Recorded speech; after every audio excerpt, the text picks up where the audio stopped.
evil, a 7-pound difference. This is a 40, 50-pound difference.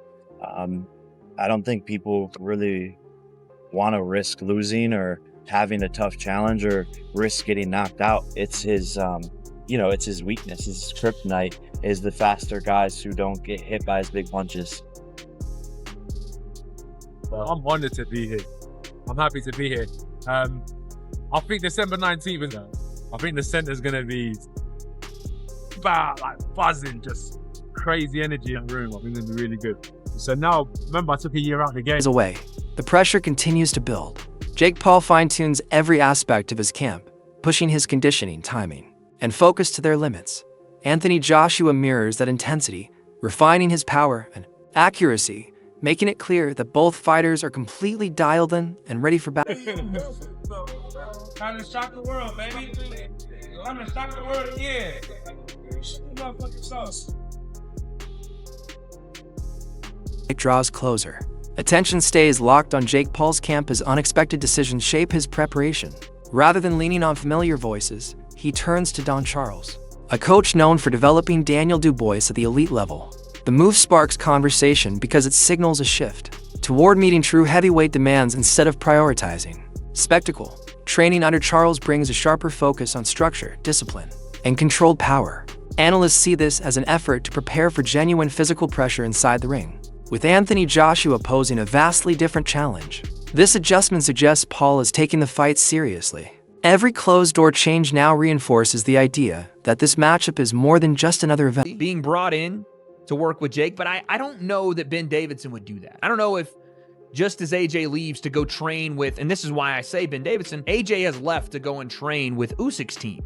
Left Ben Davidson, go train with Usyk's team. I don't know, because their relationship is so good, I don't know that Ben Davidson would just turn coat on AJ and help somebody prepare for him. Don't think that would happen, unless it was like a Tyson Fury who he already had a relationship with. So that leaves another individual. That British boxing trainer, known for coaching Derek Chisora, also known for coaching one Daniel Dubois, who just so happened, as you see here in this little very small picture down on the right, earlier this year, absolutely chin and stop AJ in dramatic, epic fashion in AJ's triumphant return after AJ stopped Francis Ngannou and had all his confidence back and was fighting for a world title, and Daniel Dubois said, "No, sir, not tonight." If this is true, it makes things very interesting. Don Charles was in a pretty much chaotic camp. You guys remember with Daniel Dubois, it was like Daniel Dubois' dad was also kind of training him, which was an issue with Shane McGuigan when he was there, and then Don Charles came in and it was chaos in the corner, and Don was trying to coach and couldn't really do it, and a lot of people thought that Don didn't get his fair shake when it came to Daniel Dubois and got a lot of the blame for Dubois losing to Usyk just a couple of months ago. But he is a very good trainer and a guy that just worked on a game plan to beat Anthony Joshua. Now again, Daniel Dubois is also 6'4" and 250 pounds with a crazy reach. So you can't teach Jake Paul that. What will Don Charles teach to Jake if that's... Anthony Joshua's training camp is marked by intensity and discipline. His focus remains on strength, speed, and accuracy. Each session sharpens technique while building endurance and power. He studies opponent tendencies, drills combinations repeatedly, and refines his timing. The camp reflects Joshua's dedication to peak performance, ensuring he enters the fight fully prepared and mentally locked in. AJ's gone out to train with Alexander Usyk's team. So I don't know if that means Alexander Usyk per se, but Alexander Usyk's team. I have no issues with that at all. Some people might sort of throw out the phrase, if you can't beat them, join them. AJ's always kind of done that. A lot of fighters do this as well, by the way, but when it's AJ, it's big noise. A lot of fighters go to camps and spend a couple of weeks in a camp. Like, most fighters do it, in fact. They'll go to a camp, spend a couple of weeks, Obviously, it looks a bit different because AJ Usyk, but most fighters do that. I mean, there's no problem sort of soaking up knowledge and seeing how people do things. Like, why would you not want to see how one of the greatest heavyweights in the world trains and what he's doing over there? You'd want to see it. I don't know if it means AJ's going to jump ship and be trained by Alexander Usyk's team. I doubt that very much. But I don't... Hell when he offers his perspective. By highlighting how rare the situation is in Jake Paul's career, he points out that Paul is stepping into completely unfamiliar territory. By agreeing to face someone built like Anthony Joshua, until now, Paul's opponents have never possessed this level of size or natural heavyweight presence. Most fighters he has faced were similar in frame or noticeably smaller, many coming from outside traditional boxing. Helwani notes that the sheer jump in size changes everything from strategy to endurance.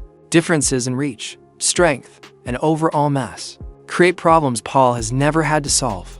According to Helwani, this isn't just progress, but a major escalation that reshapes expectations for the was a legitimate heavyweight, and the people he's been fighting are not, none of them are 1/10 of what this man is as a fighter. His opponent in this fight, I don't know what your opinion is on this, but I am genuinely curious, because even while I think a heavyweight has a chance in any fight, a puncher's chance, I don't think Jake Paul has anything for Anthony Joshua. Do you respect him for taking it? Yeah, you have to, because that's terrifying. Like that. Look, I understand that Jake Paul is ranked in cruiserweight, but there are weight classes for a reason, and this is a man that I thought was going to be the guy who knocked off Fury and Deontay Wilder, and a lot of people thought that. A lot of people thought he was going to be undisputed. Two-time unified heavyweight champion, Olympic gold medalist in 2012. His last fight was for the title against Daniel Dubois and got knocked out. That was his last fight. So it's not like he's washed up. It's not like he's fighting bums and all that stuff. Yeah, it's a crazy thing. I get annoyed at the people who are doing like the sanctimonious thing, that this is a stain on AJ's legacy, that this is a stain on the sport of boxing, because you often hear that from people who actually don't watch boxing, don't know anything about AJ, don't know anything about the sport, and it's like, save me the sanctimony, because as you probably know, boxing has been doing fights like this for decades. In 1976, Muhammad Ali, who was the heavyweight champion of the world, went to Japan and fought a guy named Antonio Inoki in a mixed rules pro wrestling match. In 1975, after the Rumble in the Jungle, George Foreman, after losing to Ali, went to Toronto, Maple Leaf Gardens on a Saturday afternoon and fought 5 jobbers. Like, this stuff happens, and so I don't think this is what? Yeah. He fought 5 people on the same day. A jobber. Do you know what a jobber? Boxing analyst Dan Raphael has pointed to a clear evolution in Jake Paul's skill set since his fight with Tommy Fury. Raphael notes that Paul's technique has tightened, showing smoother footwork, improved defensive awareness, and cleaner combinations. His stamina has also advanced, allowing him to maintain a higher pace across longer rounds without fading. Beyond physical growth, Raphael emphasizes Paul's improved ring IQ. He now shows better control of distance, timing, and when to press or pull back. This development suggests Paul is no longer relying solely on athleticism or power, but approaching bouts with a more calculated mindset. Observers believe this growth is essential as Paul faces larger, more experienced opponents. Raphael concludes that these adjustments point to a more complete fighter ready for serious tests. So-called real fighters, but not for a long time. Chavez is a decade or so past when he was best, and Tyson had been retired 19 years and hadn't been, even when he was still an active fighter, hadn't been at his best over the last decade of his career. So they were guys with big names, but not threats. And the other fighters that he's faced have been a collection of either non-combat athletes, MMA fighters who've decided to come into boxing or had very limited experience in boxing, and then a couple of guys in boxing that didn't have a lot of experience who were boxers but had been off for a long time. A couple of guys you never heard of before he fought those guys, and those guys you'll never hear of again. Of course, the fight against Tommy Fury, which I know he lost, but it was like a split decision, as my recollection says, and it was awfully close. And for my perspective is, whatever you think about it, Jake Paul certainly has gotten better since he fought Tommy Fury. He's certainly gotten better over the last number of fights. Now, is he at an elite world-class level? Probably not yet. He may never get to that level, but so you got to give him props. He's taken on a guy that I spend part of my morning talking to different boxing matchmakers, people I've known for decades in this business, who have vast experience of building fighters and moving fighters and developing them, and they know a lot better than you or me what they're looking at. And to a person, they were like, they don't understand why Jake took this fight, because they think it's, one person used the word of decapitation. So he's going to be a monstrous underdog against a massive puncher. Joshua enters training camp with total focus and purpose, blending raw strength with refined technique in every session. His footwork is sharp, his combinations deliberate, and his endurance evident through demanding workouts. Each drill reflects his commitment to top-level performance and respect for Jake Paul.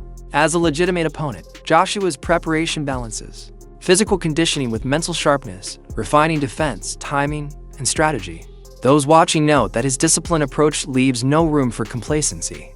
With each passing day, Joshua sharpens his tools and solidifies his conditioning, heading toward the fight confident and prepared. As the clash between Jake Paul and Anthony Joshua nears, the boxing world buzzes with debate. Every clip, sparring, moment, and interview is analyzed by fans, analysts, and former fighters, each offering predictions on how the contest may unfold. Upper body. Keep a rhythm now. Keep a rhythm. Don't wait on him. Now you're waiting on him, mate. How do you feel?